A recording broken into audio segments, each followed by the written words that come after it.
When I do it, I'm doing it fresh. Born to do it, so I'll do it to death. This is Mark Belton, SuperTraining.tv, Super Training Gym, the strongest gym in the West, answering more questions today for the Power Project, brought to you by HowMuchYouBench.net, The Slingshot, and the only strength magazine in the world, thepowermagazine.com.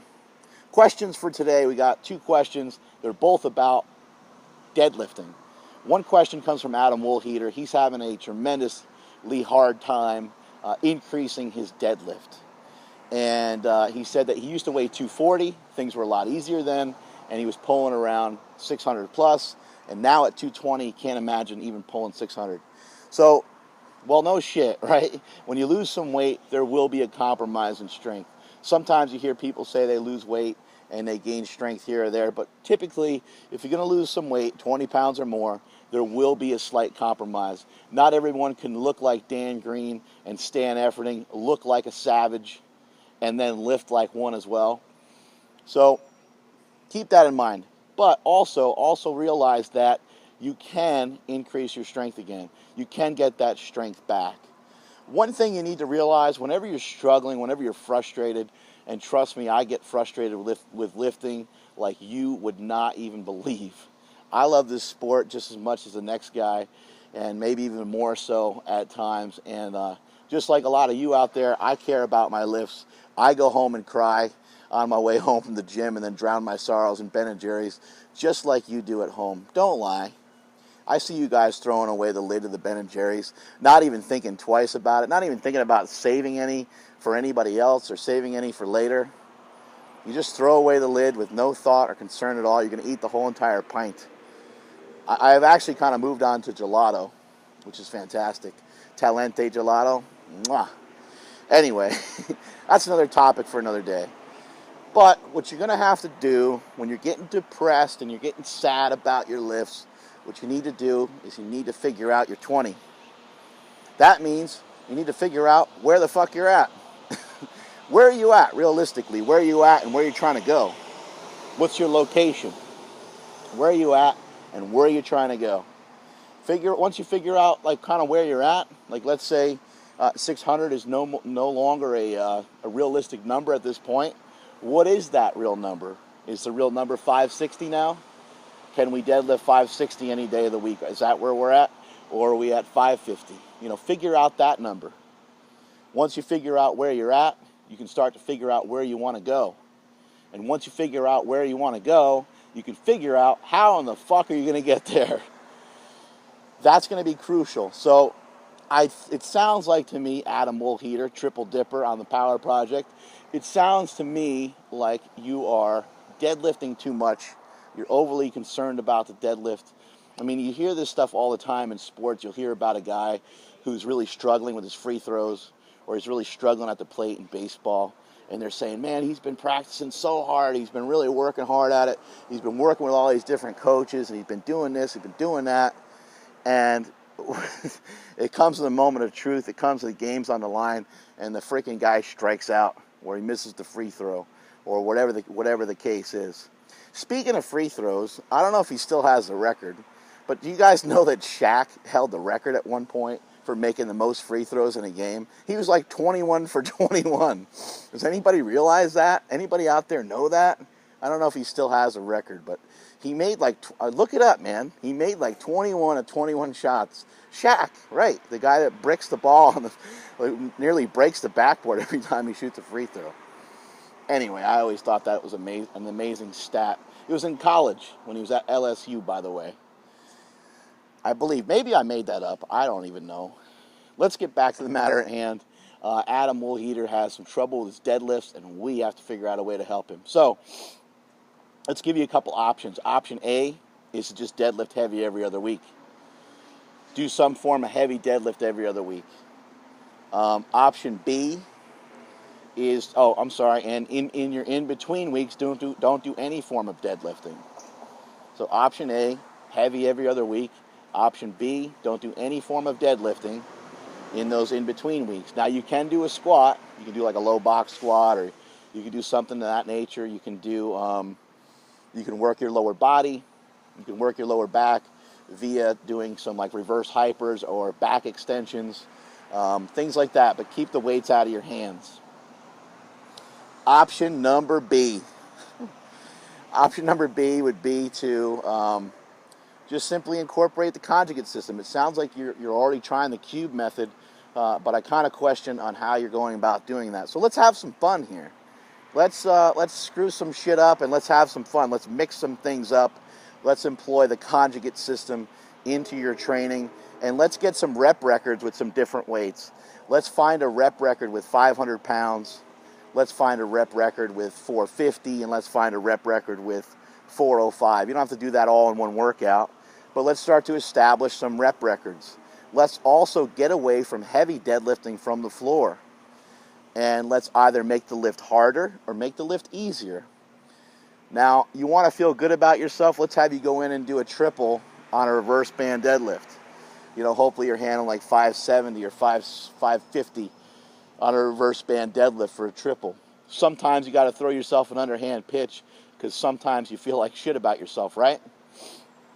So those are some options. You got partial range of motion, you got full range of motion, and you have extended range of motion with something like a deficit pull. Let's also just get rid of the conventional deadlift altogether occasionally and do a sumo pull.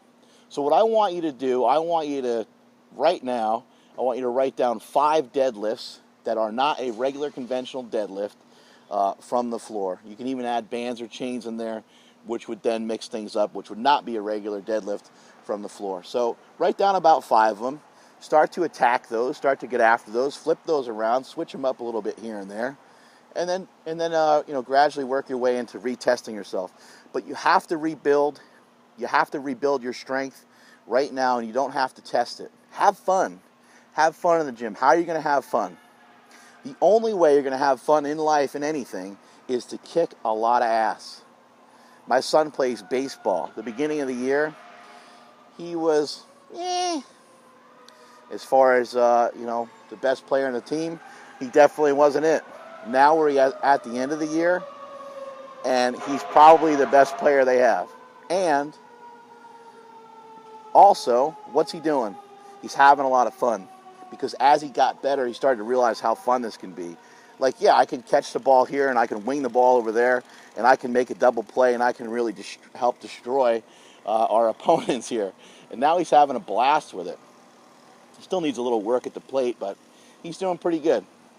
Anyway, in order to kick a lot of ass, you're gonna have to have fun in the gym, and you're gonna have to forget about that 600-pound deadlift for just a little while. Hopefully, some of those tips help you out. Deadlift every other week is one way to do it.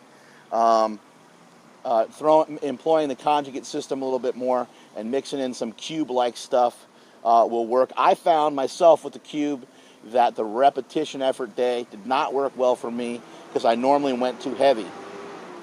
The repetition effort day did not work so well for me because I went too heavy. So you could either flip-flop back and forth between max effort and dynamic effort, which is something that I do now. I'll pull heavy one week, fast the next week, heavy the next week, fast the next week.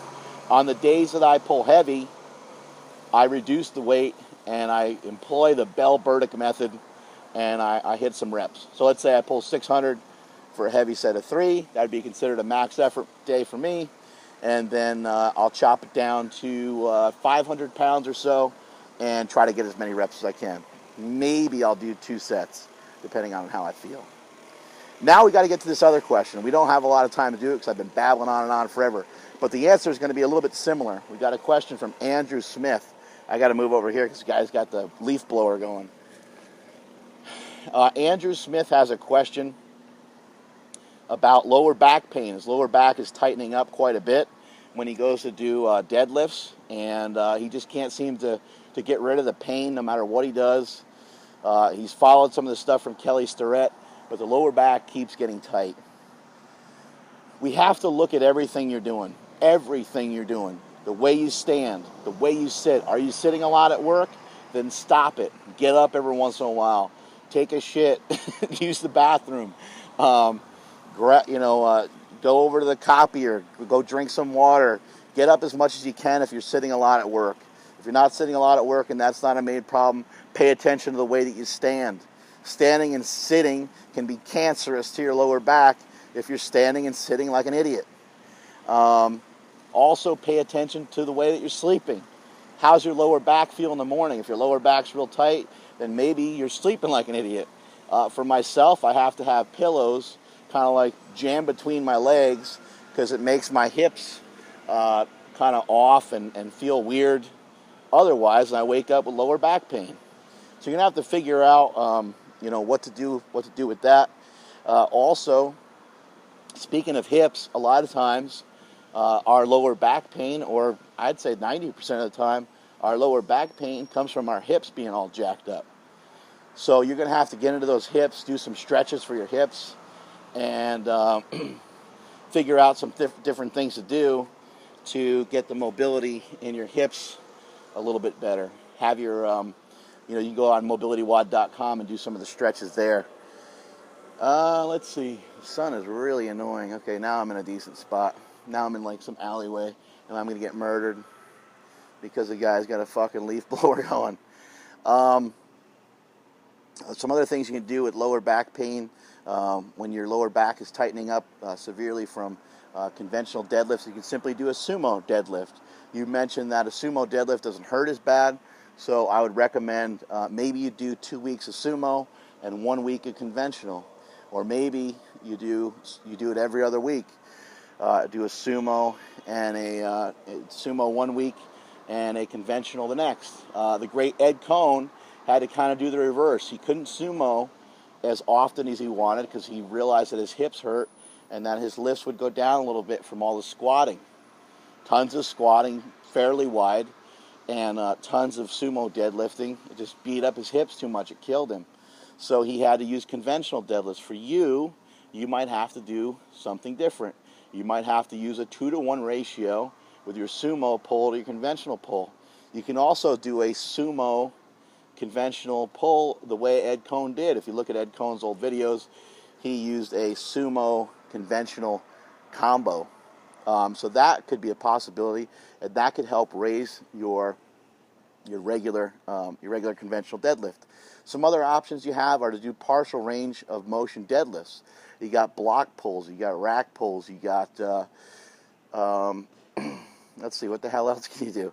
You can do some good mornings. Mix in some good mornings here and there. Now, good mornings are going to tighten up your lower back too, but they're also going to help strengthen your lower back. So good mornings, in your case, are only to be done as an assistance movement in the 12 to 15 rep range, and make sure it's an actual good morning. Get those weights to shift over your toes and use your lower back. Let's see, what the hell else can you do to decrease some pain in his lower back? You'd have to bring up the conditioning of your lower back. So you're going to have to do back extensions, reverse hyperextensions, banded good mornings, things like that to help get a lot of blood flow into that lower back and build up your lower back. But basically, both of you guys sound like you're deadlifting a little bit too often, and you're trying to ram a square peg into a round circle, and you're going to have to back off a little bit in order to keep slingshotting yourself forward into the future. So pull back on those deadlifts just a little bit, and also in the case of lower back pain, pay attention to your other lifts, the bench, the squat, the deadlift. The bench press is a silent killer. The bench press hurts your entire body worse than any of the other three lifts, or the other two lifts, I think. So pay attention to how you're bench pressing. Make sure you're not overarching. Make sure when you're squatting, you're not overextended. And make sure when you're pulling that you're not overextended. Your form looks pretty good on your deadlift, so I don't have too much to say there. Also, make sure you're increasing the strength of your core. The best way to increase the strength of your core is to do beltless squats, front squats. Any sort of static ab movement is going to be superior to just hammering out a bunch of sit-ups all day. But some cases, some people need some direct ab work, and so that would probably help your lower back pain significantly. Strength is never a weakness, and that is it from supertraining.tv.